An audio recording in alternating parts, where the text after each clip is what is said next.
Welcome to The Next Level, conversations that propel business. The next hour is all about the entrepreneur, why they start businesses, how they make their businesses grow, how they overcome failures and achieve success. Your host, Bob Gibbons, founder of Riata Commercial Realty, a commercial real estate advisory and tenant advocacy firm. Bob will ask probing questions to find impactful solutions that will help take your business to the next level. And now, here's Bob Gibbons.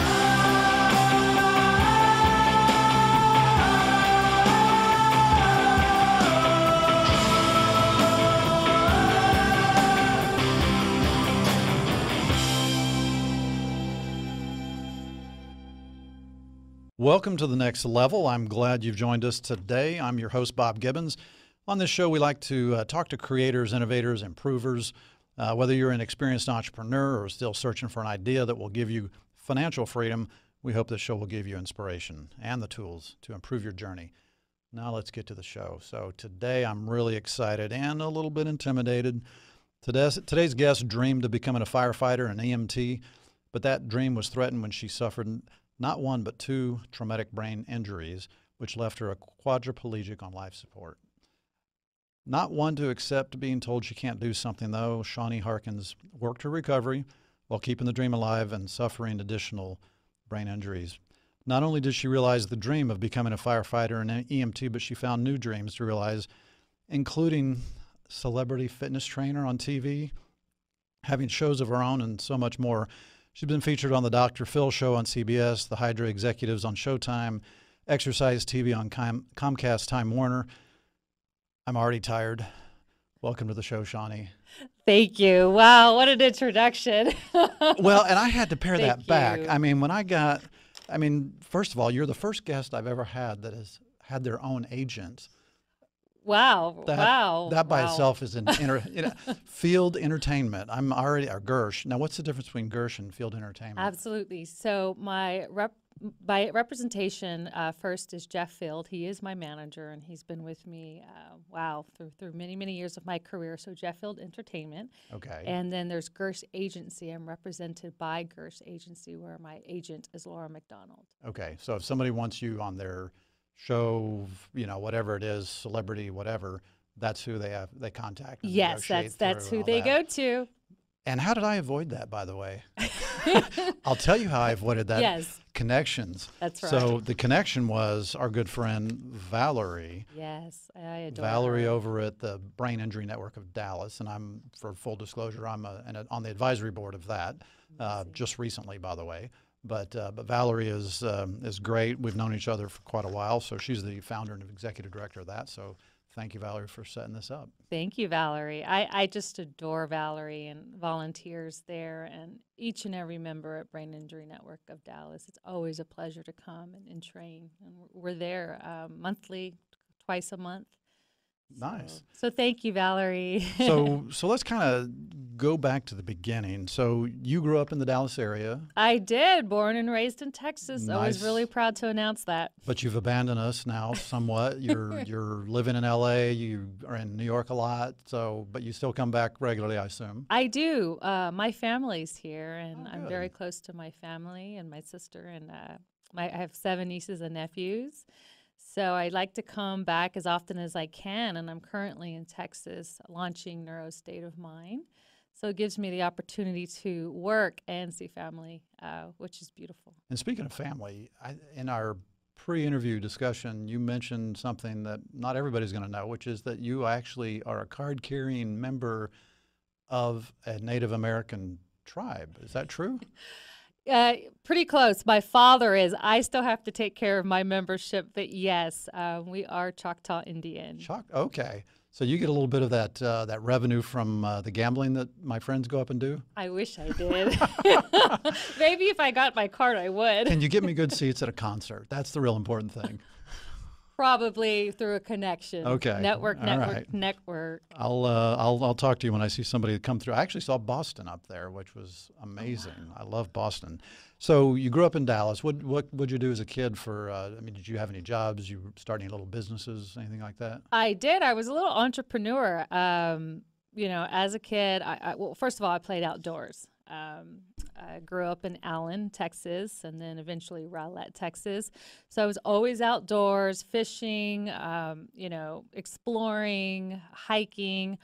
But when I was 14, I started mowing lawns in the neighborhood in Rowlett and painting gates and doing any sort of activity that I could do to earn money. And then I began babysitting. And what came of that is I saved up enough money from the age of 14 to 17 to afford my move to Los Angeles at 17. Wow. So the thing that's cool about that is we've mentioned this many times on the show is the number one most common thing we hear from entrepreneurs that come in on the show as to what they did as a kid to earn money was mowing lawns. But that's great. You're the first woman to tell us that. Really? So I'm a little bit proud of that. You should That's be. awesome. I think that's awesome too. Yes. So now the other thing I thought was interesting is you also rode crew. Is that right? I did. I love watching College. that. Were you single? I don't even know what the right terminology. Were you alone in the boat, or did you have a whole bunch of people? Yes, we were a boat of 8. Yes, Oh, a school of wow. 8, led by a coxswain. I was actually a walk-on to the women's crew team, collegiate crew team, which is quite rare and was super cool. So there was recruiting and that like there is in any other kind of Oh, sport? definitely. Yes, absolutely. Absolutely. And I'd like to give a shout out then to U.S. Rowing at Team USA, to Megan O'Leary. Nice. She's been really supportive in the Neuro State of Mind program. But yes, I love to row. I love to do anything outdoors. And I grew up an athlete, playing basketball, running track, and then eventually just, fell in love with water sports while living in Los Angeles. Well, it's a good place to do it. Is. I lived in Santa Monica, and I didn't turn off my phone ringer. See, we talked about this at the beginning. We did. We had, and there it goes again. So I'm going to do that right now because this is embarrassing to do. But as the host, you'd think I'd know better. But this has happened so many times. In fact, my former co-host is laughing his behind off right now. Well, let's get into the whole brain injury thing. So TBI, traumatic brain injury. Yes. You've had 3 of these things. I have. Shocking. How does that happen? 3 severe TBIs and multiple concussions on top of that. It started actually young into my adulthood. I sustained my first severe TBI at age 18, and I lived in California and graduated from high school. So my plan was to enroll into college and pursue my dream to become a firefighter, an EMT, a childhood dream of mine. And what was it about that was so appealing, being a Yes. firefighter or whatever? Well, I've always been a nurturer and one to want to help people, but also very physical. Growing up as an athlete. Outdoor. Yes, and Yes. outdoors. Doing anything that only boys are supposed to do. That thing, yes, yes. Showing them up. Yes. So I just fell in love with the fire department as a kid. I idolized firefighters, and I felt so drawn to that career so very young. And I kind of have always had the mindset that I can do anything that men can do. Well, why can't I? And I was raised by a man as well, and he instilled that in me. And there are absolutely no excuses. If you want to pursue your dream, you will. So growing up with that, encouragement really helped. And so I had it in my head, I'm going to become a firefighter one day, and I'll do anything and everything it takes. In fact, I'll do it after 2 TBIs. Now, did you know firefighters? Had you been around them? No, I didn't. So it was just sort of the media, what you hear about and see in the newspaper, on the TV, whatever, that attracted you? Yes. Being able to help someone in a high crisis situation, that always attracted me. Okay. Being able to come there and help, and that it was physical. I loved that it was physical. I wanted to do something that would be physical in my career. Right. And it kind of leaped out at me as a kid. Now, the EMT part of that, then, that seems like a very different thing than being a firefighter to me, but is it? It is because you are in the fire department. If you go to a fire call, of course, the ambulance, the EMTs, the medics are going to come with you. But you're fighting fires. You're running into a building that people don't want to be in. And as an EMT, you are showing up to help in medical situations. And then that's where, and as far as my instance, in my experience, you know, you are bringing the calm to the storm. And Gotcha. this gives you an opportunity to really help someone who needs to be helped. And so I loved both being a firefighter and EMT. You know, they're both very different, but I enjoyed doing both. Just being someone who naturally wants to take care of people, you know, be a nurturer, and be of service to someone. So your first traumatic brain injury was you were doing something physical, I assume, course when I this was. occurred. Sounds like there was no other option. So tell us about that. Yes. So I lived in El Segundo, California at the time, and I loved to rollerblade. So I did a lot of rollerblading, and unfortunately without a helmet. So any of you that rollerblade, please wear a helmet. This is my PSA to you. But you had knee guards and elbow guards and wrist guards, right? Of course I did it. Of course. I was 18. I didn't want all that on me. I just had my cute hard little to look as outfit. Wanted to good. go rollerblading in the sunshine. Exactly. Better to look good than survive.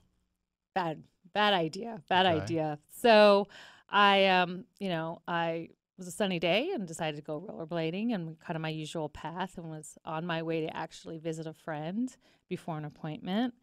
And, you know, unfortunately, I was involved in a car collision with a Chevy Suburban head on. And, And you know, lost. I'm sorry? And you lost. And I lost. You lost that fight. I lost, but I eventually won. Yes. Unfortunately, I bounced off the windshield, witnesses told me, and the momentum of the impact was so hard that I landed, my head hit the concrete like 3 times. My body bounced off of the concrete 3 times before it finally landed. And, you know, I broke the windshield with my face, and so I had, you know, cuts all over my face, and ended up in the ICU. In a coma, on life support. And my father in Texas was called by the doctor and said that I would probably pass away or wake up as a quadriplegic. And, you know, he needed to come get me, of course. I was his child. Oh, my gosh. So that was very scary for my family and for my very close friends in Texas. And yeah, so there I laid on life support in a coma, and we weren't really sure about my future. So we're going to have to take a break on that note, Of course. and we'll pick it up on the other side. Okay, sounds good. Hi, my name is Fern, and I've been an empowered team member at Alkali for over 5 years. I first learned about Alkali through an online job board and was intrigued to learn that Alkali was a Dave Ramsey endorsed local provider. But what captivated me was Alkali's mission statement, which is closely aligned with my own beliefs. So what's kept me at Alkali for over 5 years? First, Alkali's 5 core values match my own. Second, I've been empowered to use my unique abilities to impact our community, our clients, and Alkali. If you'd like to learn more about becoming an empowered Alkali team member, visit our website, alkaliservices.com. That's ALKALI services.com. Welcome back. We're talking to Shawnee Harkins. And by the way, I failed to mention in the introduction how to find her. And you can find her at ShawneeHarkins.com, and that's SHAWNEE, and of course Harkins, HARKINS, ShawneeHarkins.com, or Neuro, NEURO, NeuroStateOfMind.com. So those are 2 ways you can find her. So Thank you. we were talking about the brain injury that you had rollerblading, and your dad got the call in Texas that you were in LA in a hospital, possibly going to die. Yes. Yes. So my best friend at the time, I had her number, her business card actually on my person in a wallet, and they called her as well. And they asked if she knew a Shawnee Harkins. And of course, she was very scared that, you know, UCLA was calling to identify a Shawnee Harkins. Oh, my. And they told her the situation, the circumstance, and if they asked if she could come. So she came straight to the hospital. And she was with me throughout my entire journey in recovery and rehabilitation, and at my side, not knowing if I would make it or not. And I mean, she's a brave individual to be there the entire time. I was in a coma and on life support, and What was the prognosis at that point? that I was going to pass away, that I would not wake up, that I would die. So I assume you broke all kinds of bones. You said your face went into the windshield. So, I mean, you must have been a sight. I was. I had Have you seen photos? Cosmetic surgery on my face. I Had what was diagnosed as a boxer's concussion times 9. So that is basically compared to suffering 9 brain injuries in that accident, and I had a injured spinal cord. So it was because of the brain injury and my injured spinal cord that I did eventually wake up as a quadriplegic. Okay, so you're now quadriplegic. Your dad's out there with you, I assume, at that point. How long did it take him to get there? Unfortunately, he didn't come. Oh, I'm sorry. And we resolved those issues. But I didn't have family come to be by my side on any of my TBIs. Okay. I had friends that were family, which was pretty cool. Yeah, friends can become family in a hurry in that situation. Yes, they can. Yes, they Wow. can. So tell me about the recovery. I mean, what did that involve? I mean, if you're a quadriplegic and they're fearing that you're dying, how long are you in the hospital dealing with this? A long time. When I did wake up, I had amnesia, so I had no idea where I was and why I was there. And actually, this is kind of a funny story, but when I was eventually able to move my fingers, which was truly a miracle, I couldn't speak. I was on life support. I had tubes everywhere. Tubes would go, and the first thing I needed to say was, "I need to pee." That's what I was communicating. First words. Shelly framed it for me and gave it to me when I got out of the hospital. I had it on my wall. Kind of funny. That's hilarious.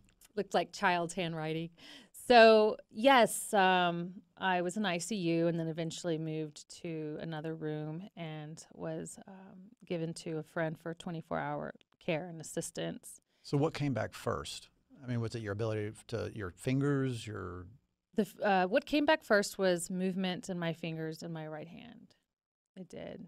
And when I eventually went to my apartment, I had my boss, we became very close during this time, and my friend Shelly, they both took shifts coming to look after me because when I was home, while I had a little bit of movement in my body, I could not walk. I could not walk to the bathroom. I could not tend to myself. I had to learn, Bob, how to walk, talk, and eat again. It was like I was an infant. And Shelly and Craig would, take time off of work, come on their personal time, and cook for me, look after me. Shelly would bathe me, take care of my, anything that I needed. They were right there by my side. And so they were a part of my recovery and rehabilitation, the caregiving that they did. And that's why I'm such an advocate for caregivers as well, because caregivers are so instrumental in recovery, rehabilitation, long-term as well, and the social element too, keeping the mood and the spirits up. So it took about a year to fully recover. And fully recover means that you are able to walk, yes, talk, take care of yourself in pretty much every way. Absolutely. And yes. Did your memories come back? I mean, do you have all the memories you had from childhood? My memories did come back. Sustained, had a little bit issues with long-term memory. During that year, short-term memory, absolutely loss. But eventually my childhood memories came back, but there's still some areas that it's kind of a gap. Okay. Yes. Interesting. So how do you get back on track to being your dream of being a firefighter, an EMT, after going through that, I mean, you're 18 years old, you've spent a year trying to recover to get your control of your own body back. Right. And now you're going to go do that, which is incredibly physical, to help others. So how do you do that? I came to what I like to call the crossroads, a pivotal moment that basically pointed me in the direction to move forward. I was literally in bed, and I think when you suffered a brain injury or anything traumatic that happens to you, or you're facing some sort of huge obstacle, you at some point come to the crossroads where you're maybe thinking of giving up and giving in, and there's an opportunity to, instead of give in and give up, to push forward and to propel forward into your success. So I literally was in my studio apartment alone, and I could not yet walk, although I had feeling in my arms, and I was very excited about that. But unfortunately, I could not wait for Shelley to come take me to the restroom, so I went to the restroom on myself. And that was enough. I at that point, that's when I broke down. I had been fighting so much for my recovery, my rehabilitation, and for my life, and not being able to take myself to the restroom. It just got to me, and laying in that mess until she could come help me and clean me. So I started praying. I'm very open about being a woman of faith, and my faith has been a huge part of my recovery and rehabilitation, and why I live to serve people who have suffered TBIs and strokes as well. And but also being an athlete and used to challenges and overcoming challenges and being goal-oriented. In that moment where I felt like I was coming to my crossroad to either just kind of give in and give up or move forward, I gave myself kind of a self-test. And I was also praying as well. And the test that I gave myself was, I was basically looking for hope, Bob, is any kind of sign of hope to just move forward. I had strength in my arms, the ability to move my arms. So the test was to do a push-up. Just one single. Now, is this a girl's push-up or a boy's push-up? Of course, it's a man's push-up. I'm trying to get into the fire department. Actually, it's not a man's or a woman's. It's a real push-up. Yes, not with your knees. It's not a gender thing, right? Yes, at least not with you around. Well, thank you. That's very sweet of you. So the test was a push-up, and so I had to figure out how I was going to get my body off the bed onto the floor without being able to move my legs and do this push-up. So it took me a very long time to scoot off of the bed, eventually put my hands on the floor, and I just kind of flopped onto the floor and fell. And but I did it. I was on the floor. That sounds painful by itself. Yeah, part of it was, and part of it I could not honestly feel. Oh. I just kept talking aloud, to God, and just really telling myself and kind of psyching myself up. Shawnee, you can do this. You survived that brain injury. You're not in a coma. You were supposed to be dead, and you're not. I'm not a quadriplegic, though I can't move my legs yet. I'm moving my arms. I just put myself on the floor.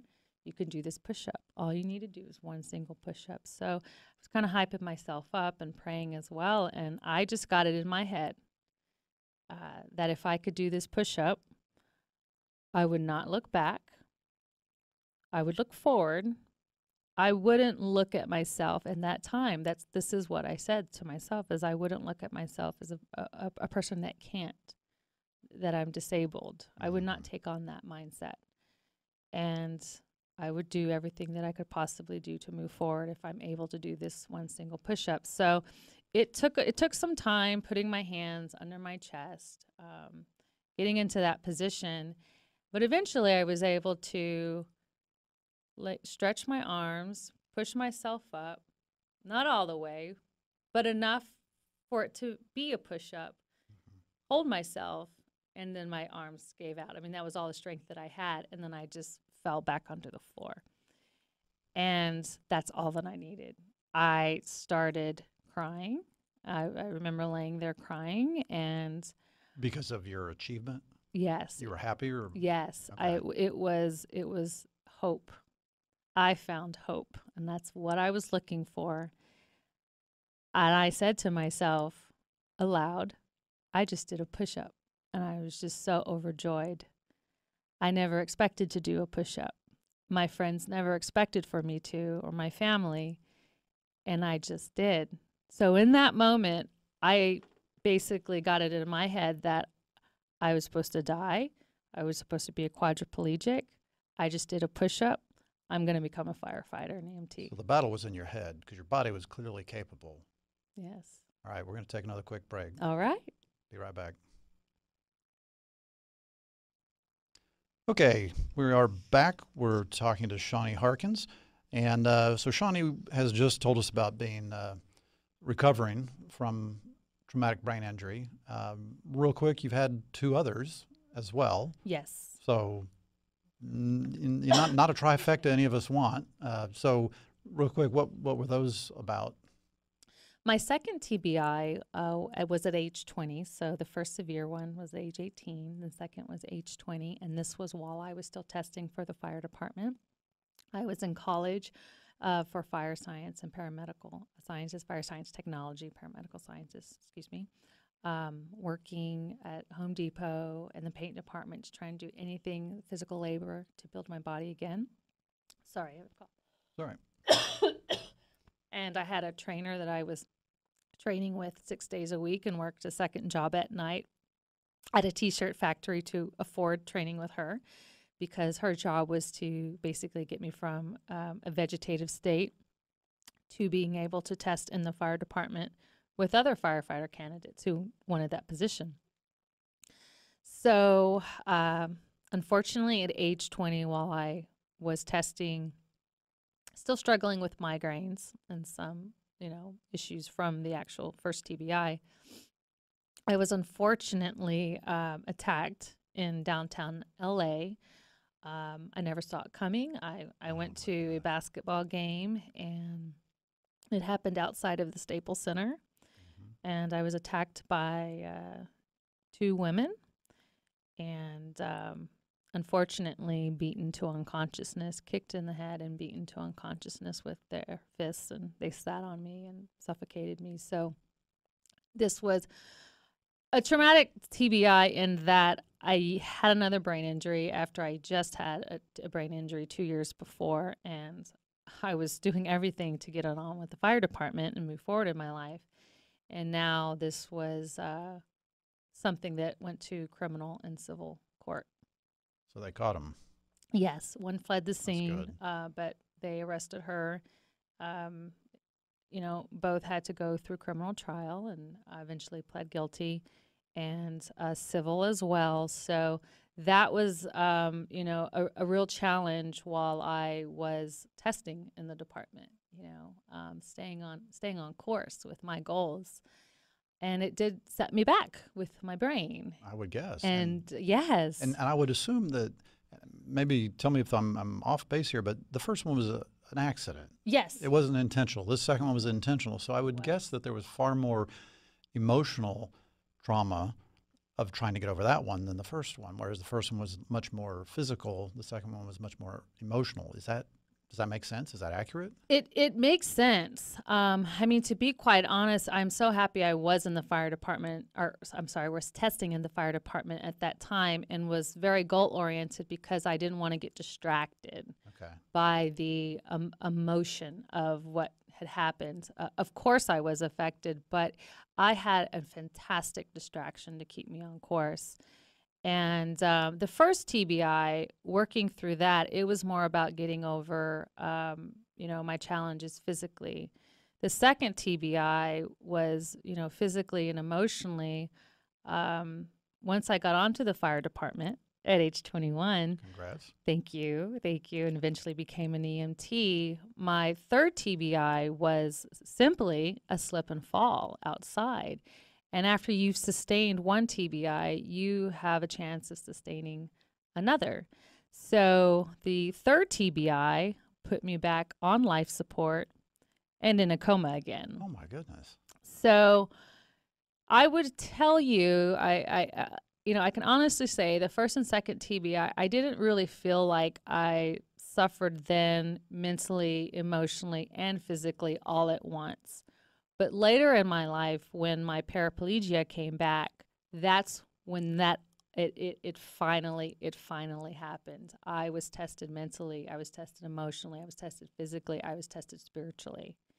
I guess. And that is why Neuro State of Mind exists, because I understand what it's like to just have your world turned upside down and have this brain injury, and you're being tested in every direction of your life. But Neuro State of Mind didn't come around at that point. It did not. That took no. a few more years to germinate. So Yes. So let's talk about how did you've recovered from your TBIs.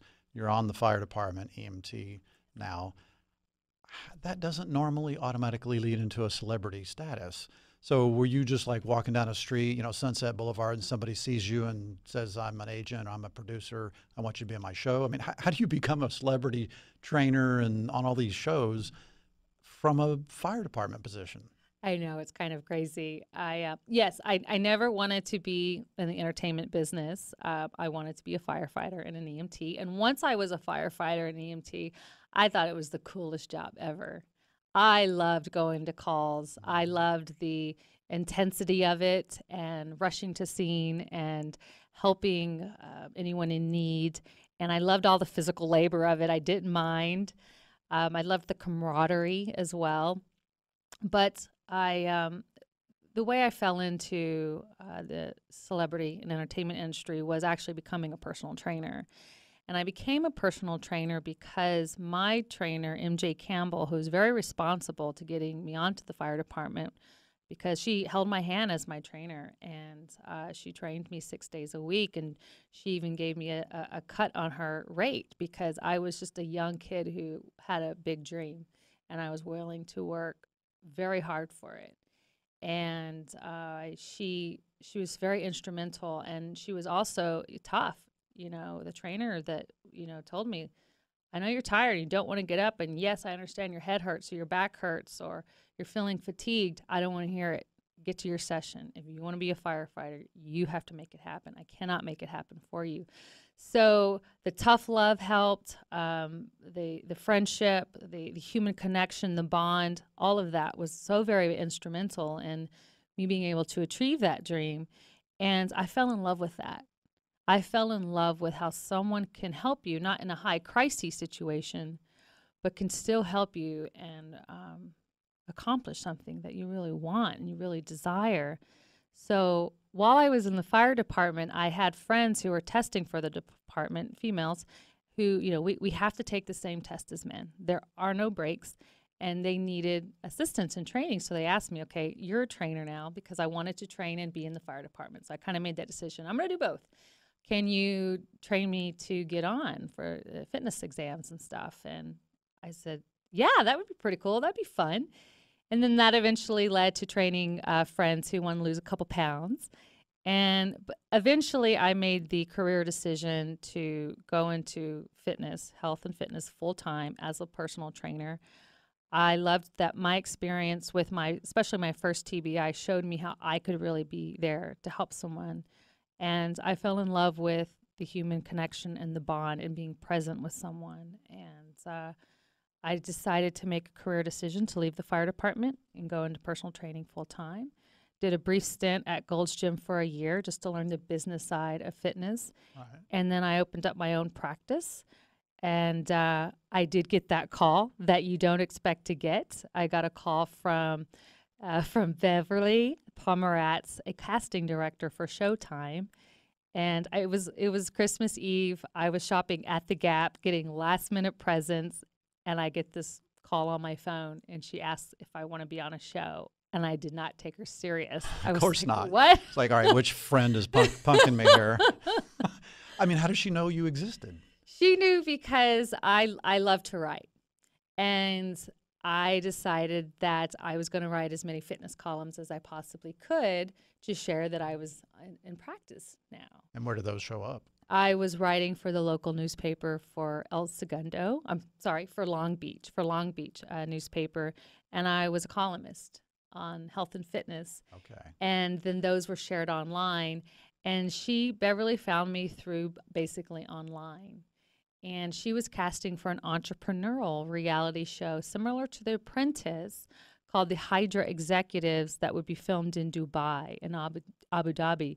So the UAE's very first reality show. So this was big. We were doing reality shows here in the U.S., but over there, this would be their first reality show, and it would be an entrepreneurial reality show of 8 Americans versus 8 Brits in a business competition, and we were all vying for $1 million to set up our business in Abu Dhabi. And it's going to be shown in the Abu Dhabi market?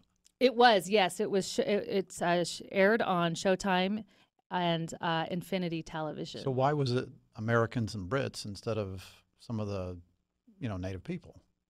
I have no idea. That seems a bit odd. It made for good drama, though. I bet. You limeys.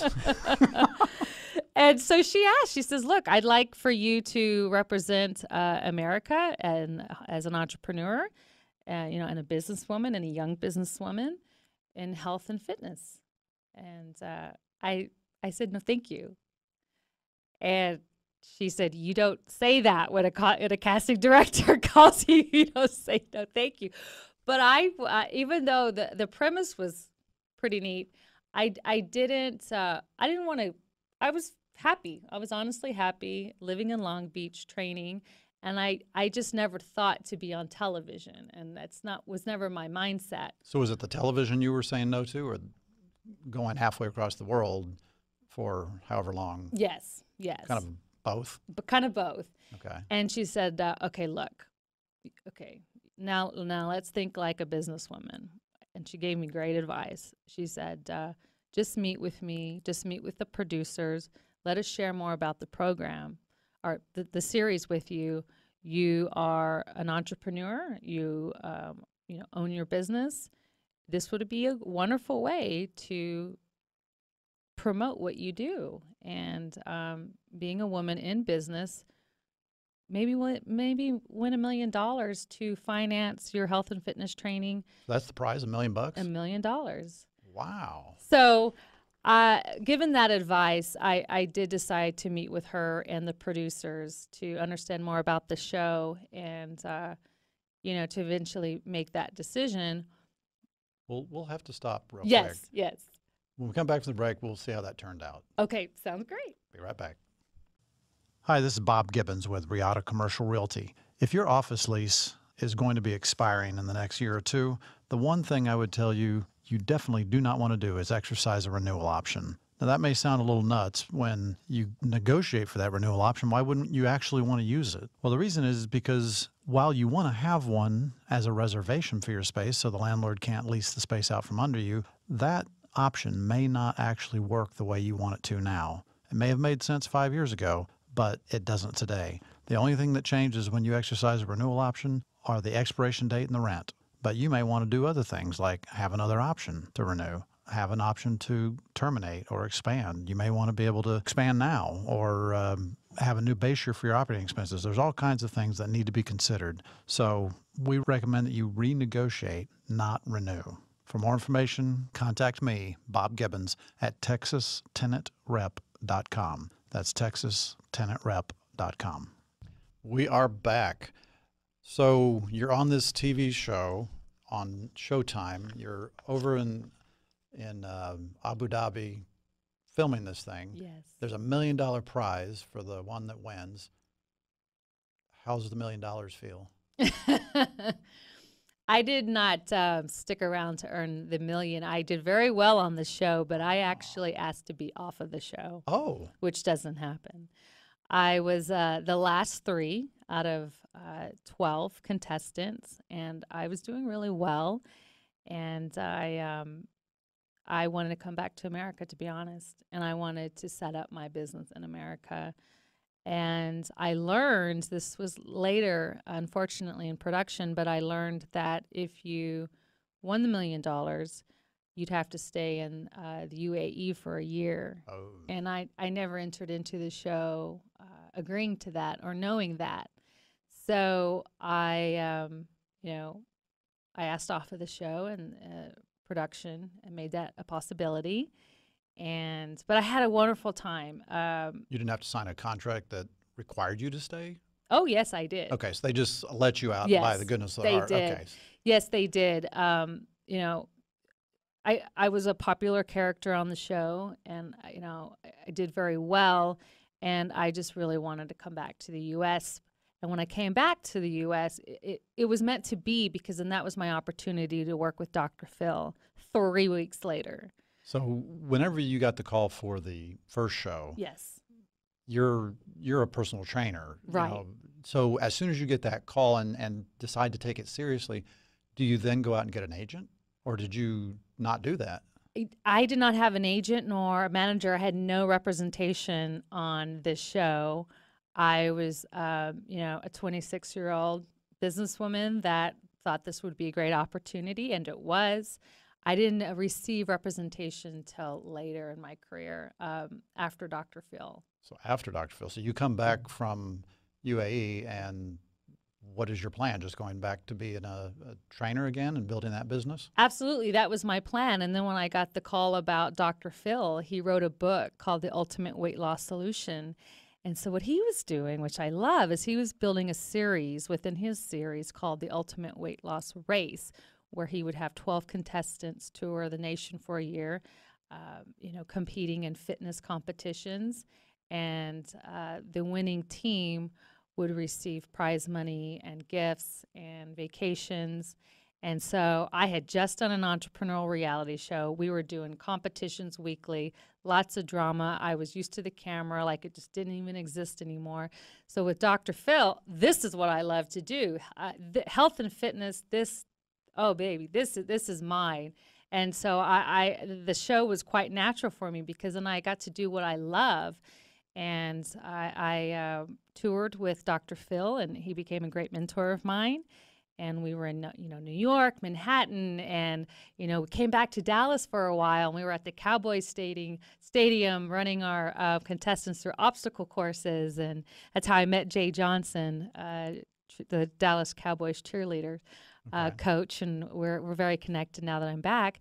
And, we were in Vegas. We were everywhere, just having a lot of fun, and then also on set in his studio. And my team won.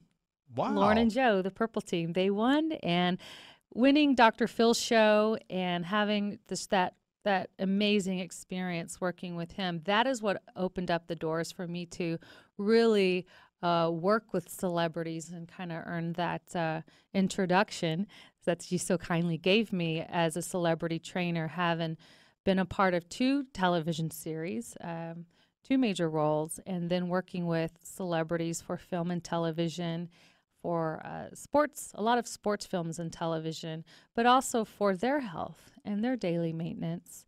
And then I moved from Long Beach to Santa Monica and was training in Santa Monica and Hollywood and on set and at my celebrities' homes.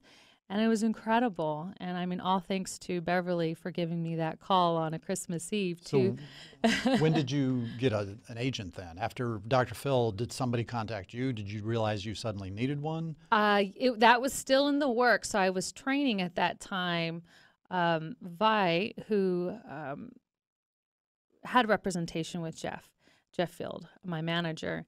And he's a writer for TV series. And so I trained him, and, I've produced 3 web series, and he was on one of my web series. And, he said, look, you need a manager now at this point. You've done 2 television series, and I was working as, a brand ambassador role. And he said, I think you should take a meeting with Jeff. So, he did me the real favor by asking Jeff to meet with me at a Starbucks. And in that conversation, he made the decision to take me on as a client, which I will always be so grateful for. And I brought him a deal, actually, with Shake Weight. I needed someone to review this contract. the Shake Weight, the Fitness IQ company, and the founder of Shake Weight called me to see if I would be interested in developing a program to legitimize the Shake Weight as an actual working fitness product. They made a lot of money with the infomercial, and it was kind of a silly joke, but what they wanted to do was really legitimize it. So with that program I created, which did very, very well. It was a calculated risk because I wasn't so sure, but I'm really glad I did.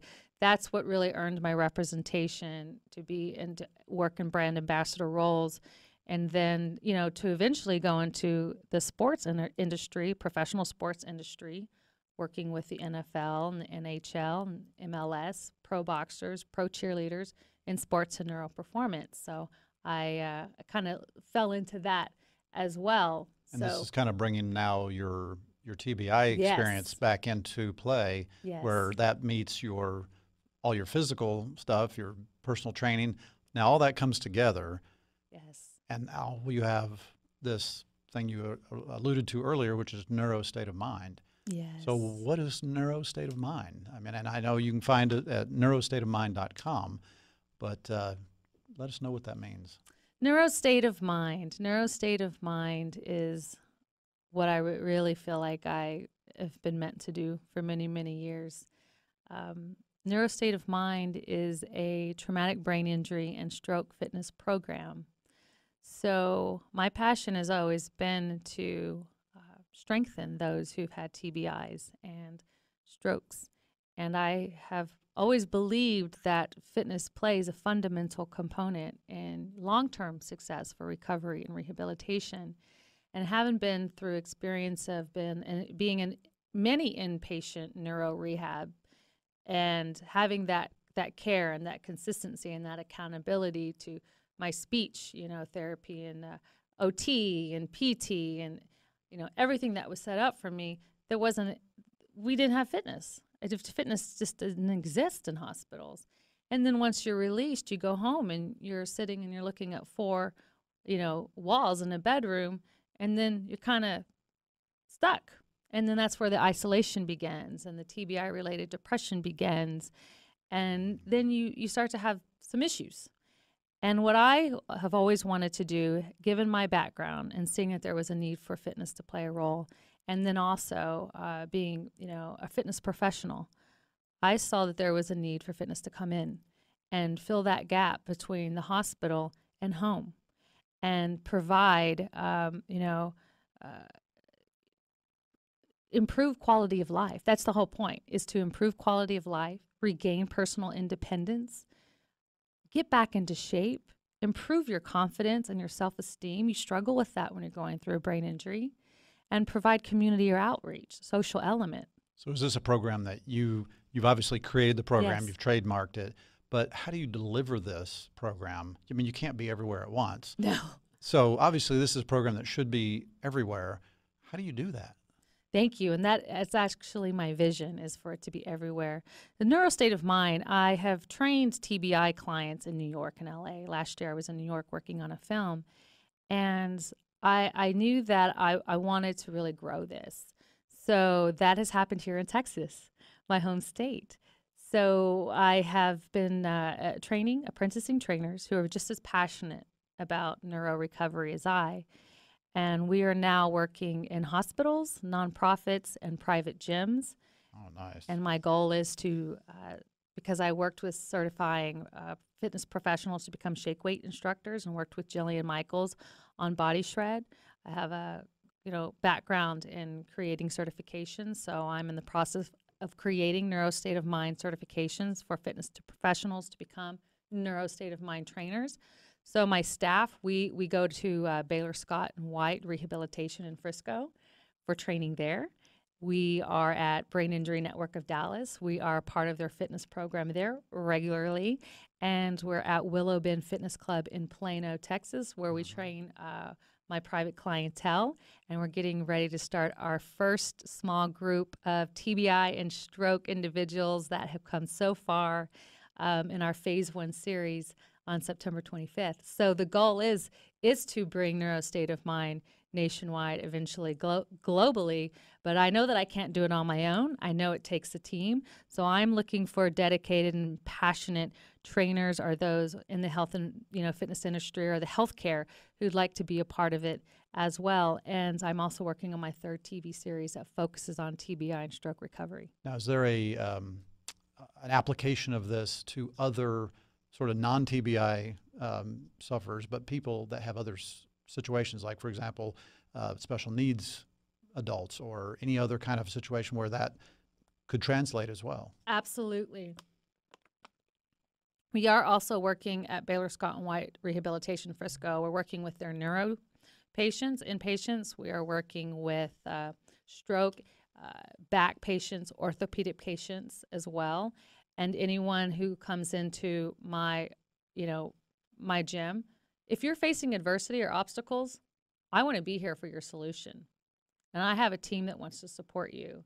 Mm-hmm. So we work with, and I currently work with a special needs, actually, TBI survivor right now. Excellent. Well, Shawnee, thanks so much for your time today. I know it seems like it's gone by so fast. Listeners, please go to ShawneeHarkins.com, neurostateofmind.com to learn more. There's a great need, and I'm glad somebody is out there filling that need. We'll be back with next week with another great guest. Thanks so much, Bob.